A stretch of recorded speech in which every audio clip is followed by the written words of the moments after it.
اور تم رات 10 بجے سے پہلے گھر ہو۔ اس نے کہا، بھائیو 10، بس 10 تک تو ایک کام بھی پورا نہیں ہوگا۔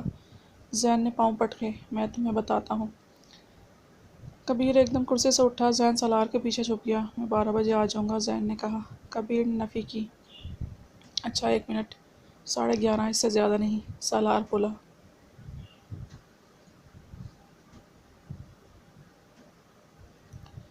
یار آپ لوگ بھی تو گھومتے پھرتے ہو۔ شٹ اپ زین، سالار نے گھورا۔ زین ایک دم چپ ہو گیا۔ سالار سے پنگے لینے کا مطلب تھا کہ دوبارہ اسے ایسی عیاشی کا کبھی موقع نہیں ملتا۔ ٹھیک ہے، وہ منہ بنا کر بولا۔ گڈ، سالار ہنس دیا اور خود بھی کبیر کے پاس سے اٹھا۔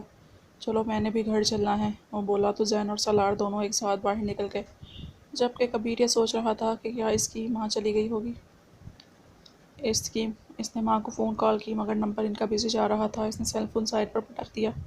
اب کیا وہ ٹین ایجرز کی طرح اس کو دیکھنے کے لیے روز کالج جاتا تو بہتر نہیں تھا سیدھے طریقے سے اس کو اپنا بنا لیتا جہاں وہ اس کی ہوتی۔ اچانک اس کے خیالوں میں اتر گیا۔ شاداب چمکتا چہرہ آنکھوں کے سامنے لہرا سا گیا تھا۔ وہ مسکرا دیا۔ میں آئی کم ان سر؟ اچانک اس کی سیکرٹری نے پوچھا تو اس نے چونکتے ہوئے سر اس بات میں ہلایا۔ سر آج آپ کی میٹنگ تھی اور ٹائم بھی ہو گیا ہے، مرتضیٰ سر آپ کا ویٹ کر رہے ہیں۔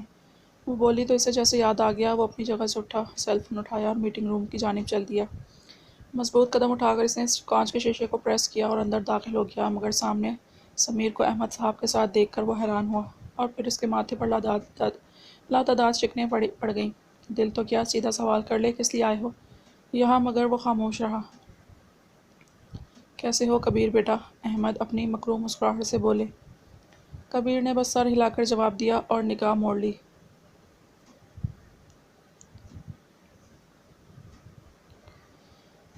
جبکہ سمیر نے اس کی جانب دیکھا، لبوں پر مسکراہٹ تھی، جیسے کہ اس کو چڑھا کر اور یہاں آ کر حیران کر کے وہ بہت خوش ہوا ہو۔ سمیر پہلے اس کا پارٹنر رہا تھا، مگر اپنی سیکرٹری کے ساتھ اس کو زبردستی کرتے دیکھ کبیر نے سمیر کا کچھ نہیں چھوڑا تھا، اور اس کا پیسہ اور اس کو اور اس کے باپ کو اس نے دھکے دے کر نکال دیا تھا۔ جبکہ اس کے جانے کے بعد اسٹاف نے اس کی اور احمد کی شکایتیں بتا کر کبیر کا دماغ سمیر کی جانب سے اور بھی خراب کر دیا کہ وہ ہر لڑکی کی کمزوری کا فائدہ اٹھاتا رہا تھا، جبکہ کبیر روزی کی جگہ پر اس کی یہ نجاست دیکھ کر بنا اٹھا تھا۔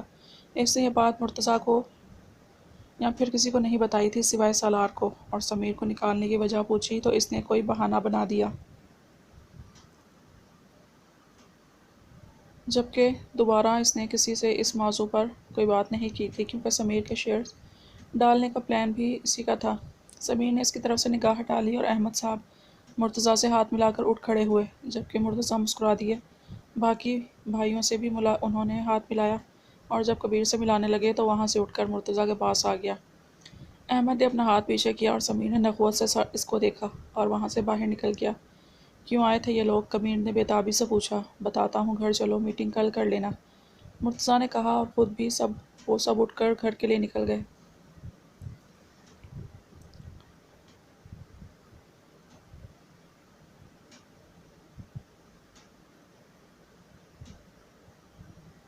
رات کے دوسرے پہر سگریٹ کی طلب محسوس کر کے وہ باہر نکل آیا، مگر یہاں سگریٹ پینا کسی عذاب سے کم نہیں تھا۔ تبھی وہ پیچھے کی طرف آ گیا۔ سکون سے سگریٹ پیتے ہوئے وہ واک کر رہا تھا کہ اچانک چیخوں کی آواز پر وہ اس آواز پر متوجہ ہوا۔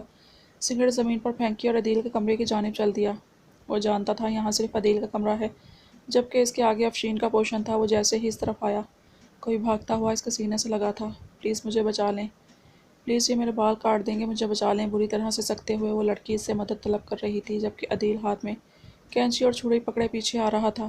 ادھر آ، تو وہ اپنی توتلی زبان میں بولا۔ سالار نے یہ منظر دیکھ کر حیران تھا، یہ لڑکی اس پاگل کے پاس کہاں سے آئی؟ لڑکی عدیل کو دیکھ کر جلدی سے سالار کے پیچھے چھپ گئی، جبکہ عدیل چلتا ہوا سالار کے پاس آیا۔ سالار عدیل نے سہم کر اس کو دیکھنے لگا۔ میں تمہیں بھی مار دوں گا، وہ بولا۔ اچھا، سالار ایک دم اس کی جانب بڑھا۔ عدیل ایک قدم دور ہوا، جبکہ اپنی پشت پر وہ مدھم سسکیاں سن سکتا تھا۔ اے یو شٹ اپ، وہ ایک دم چڑھ کر پلٹا اور غصے سے بولا تو زمل کی آواز کو بریک لگ گئی۔ کیا کر رہی ہو تم اس پاگل کے کمرے میں؟ وہ سمجھ نہیں پا رہا تھا یہ لڑکی کون ہے۔ زمل نے سرخ نظروں سے اس کی جانب دیکھا، جبکہ عدیل نے چیخنا شروع کر دیا۔ اف، سالار نے تب کر اس کی چیخوں پکار سنی، اس سے پہلے کہ وہ اس کے منہ پر تھپڑ جڑ دیتا۔ افشین دوڑتی ہوئی ان تک پہنچی۔ ہائے میرا بچہ! انہوں نے روتے ہوئے عدیل کو گلے سے لگا لیا اور زمل کو پھاڑ کھانے والی نظروں سے دیکھا۔ جو سالار کے پیچھے کھڑی تھی ایک دم افشین کو دیکھ کر اس کا دم خشک ہوا اور وہ اس کے پیچھے سے نکلی۔ تم یہاں کیا کر رہے ہو سالار؟ افشین نے سالار سے پوچھا۔ آپ اس پاگل کو پاگل خانے کیوں نہیں پہنچاتی؟ اور منہ پھٹکی تو اس پر انتہا تھی۔ سالار بیٹا ہے وہ میرا۔ افشین ایک دم تپی۔ آپ بتا ہے مجھے اور یہ لڑکی کیوں تھی اس کے کمرے میں؟ آپ جانتی ہیں وہ چھری سے اس کے بال کاٹنے والا تھا۔ سالار بولا۔ وہ تمہارا مسئلہ نہیں ہے، وہ اس کی بیوی ہے، جو مرضی کرے اس کے ساتھ، افشین نے غصے سے کہا، جبکہ سالار تو چونک کر رہ گیا۔ اور تم اندر جاؤ عدیل کو لے کر۔ زمل کو غصے سے دیکھ کر وہ بولی۔ ایک منٹ۔ سالار نے بنا لحاظ کے زمل کا ہاتھ پکڑ لیا۔ زمل نے حیرانگی سے اس کو دیکھا۔ پہلی بار اس گھر کے کسی فرد کو دیکھا تھا، ورنہ جس اذیت میں وہ تھی کوئی جان بھی نہیں سکتا تھا۔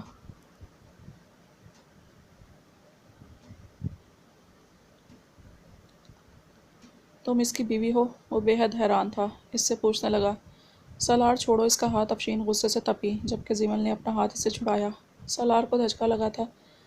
عدیل نے اچانک جھپٹ کر اس کے بال جکڑ لیے۔ سالار ایک دم اس کی جانب بڑھا کہ افشین بیچ میں حائل ہو گئی۔ خرید کر لائی ہوں اس لڑکی کو، تمہارا مسئلہ نہیں ہے۔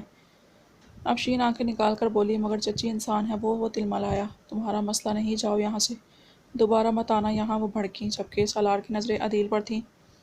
جبکہ وہ لڑکی چپ تھی، عدیل اس کے بال کھینچ رہا تھا، لمبے لہراتے بال۔ سالار نے مٹھیاں بھینچ لیں۔ افشین بھی وہاں سے اندر چلی گئی۔ البتہ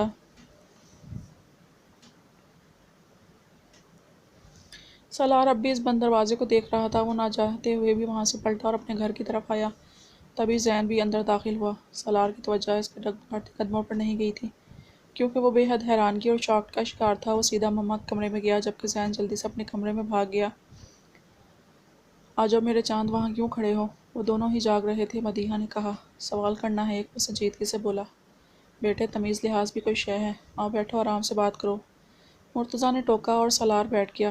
مما عدیل کی شادی کب ہوئی؟ وہ بھی ایک باشعور لڑکی سے؟ وہ حیرانگی کی انتہا پر تھا۔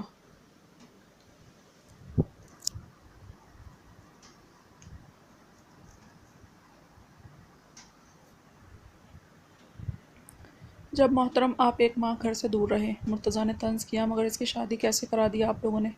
سالار بھڑکا۔ یہ افشین کی ضد تھی بیٹا، ہم نے تو اس لڑکی کو آج تک دیکھا بھی نہیں۔ مدیحہ افسوس سے بولی۔ سالار نے مٹھیاں بند کر لیں۔ تبھی کبیر بھی کمرے میں آیا۔ مدیحہ ذرا شرمندہ سی ہو گئی، جانتی تھی وہ کیا بات کرنے آیا ہے۔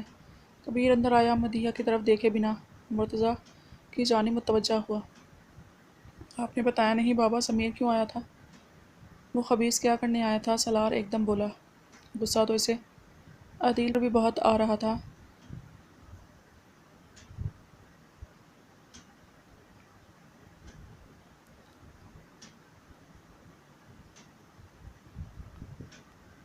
اور سمیر کا نام سن کر تو اور بھی بھڑک گیا۔ تم دونوں کے ساتھ مسئلہ کیا ہے سمجھ نہیں آتا مجھے۔ ابھی بھی وہ تیسرا بھی پہنچ جائے گا، بدبخت باپ سے پیر ڈالے بیٹھا ہے۔ وہ غصے سے بولے تو سب چپ ہو گئے۔ پریشے کا رشتہ لے کر آئے تھے وہ دونوں۔ مجھے اور شہاب کو تو سمیر بہت پسند ہے، سکندر نے بھی ہاں کر دی ہے۔ وہ بولے تو کبیر نے اپنی مٹھیاں بند کر لیں۔ ضبط سے اس کا چہرہ سرخ ہو گیا، جبکہ سالار ایک دم اٹھ کھڑا ہوا۔ یہ کیا بات ہوئی؟ آپ ایسا کیسے فیصلہ کر سکتے ہیں؟ وہ اچانک چلایا۔ نکلو کمرے سے، جب تمہارے پاس باپ سے بات کرنے کی تمیز نہیں تو سامنے مت آنا۔ وہ سختی سے بولے۔ مدیحہ خاموش کھڑی تھی۔ سالار غصے سے نکل گیا۔ مزید رکتا تو واقعی لحاظ بھول جاتا۔ البتہ کبیر نے باپ کی طرف دیکھا۔ ایسا نہیں ہوگا بابا، وہ لڑکا ہماری پریشے کے قابل نہیں۔ وہ تحمل سے بولا۔ ہم فیصلہ کر چکے ہیں، ہمیں کوئی برائی نہیں لگتی۔ مرتضیٰ بولے۔